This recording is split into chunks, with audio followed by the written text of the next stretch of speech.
अभी हमने जी भर के देखा नहीं। अरे व्यक्ति के नाम का क्या मूल्य, कोई जाने न जाने।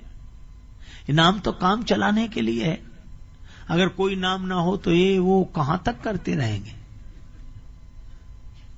एक गांव में किसी बेटी का विवाह हुआ। मक्खन निकालना कला होती है, दधी मंथन करके।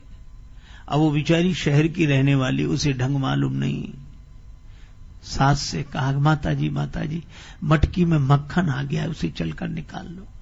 माता जी बड़ी नाराज हुई, बहुत बुरा भला कहा। अब बहू समझे नहीं बात क्या है। सही बात यही थी कि बहू के ससुर का नाम था मक्खन लाल।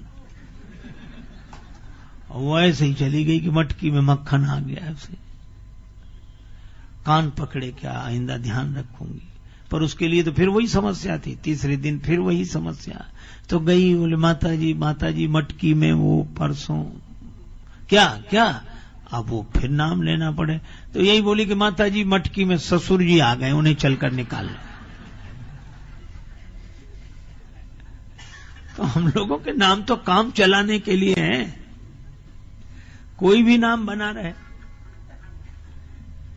एक गांव में एक आदमी का नाम था ठनठन पाल। उसकी पत्नी को बड़ा बुरा लगे, क्योंकि मोहल्ले की सब बधुएं कहती, देखो ठनठन पाल की बहू आ रही है, वो ठनठन पाल। तो उसने अपने पति से कहा कि नाम बदलो। पति ने कहा कि नाम में क्या रखा है, कुछ भी बना रहे। नहीं बदलो, नहीं तो मैं घर बदल कर चली जाऊंगी, मायके चली जाऊंगी।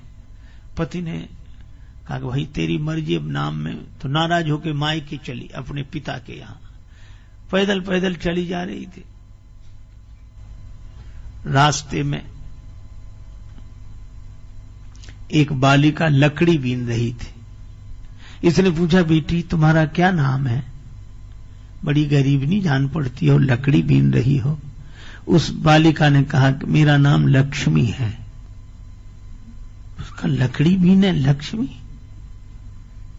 चलो खैर होगा। आगे चले, एक बैलगाड़ी में भूसा भरा हुआ। एक आदमी गाड़ी हाँकते आ रहा था। क्या नाम भैया तुम्हारा? तो बोला धनपाल।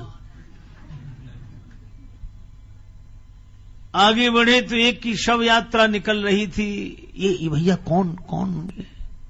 बड़े अच्छे आदमी थे, वो आज चले गए। क्या नाम था इनका?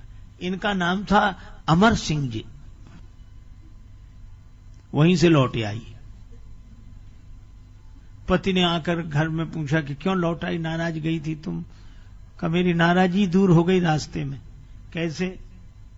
तो उसने कहा कि लकड़ी बीने लक्ष्मी और भुस ढोवे धनपाल, और अमर सिंह तो मर गए तो भले मेरे ठन ठन पाल। जब यही सब होना है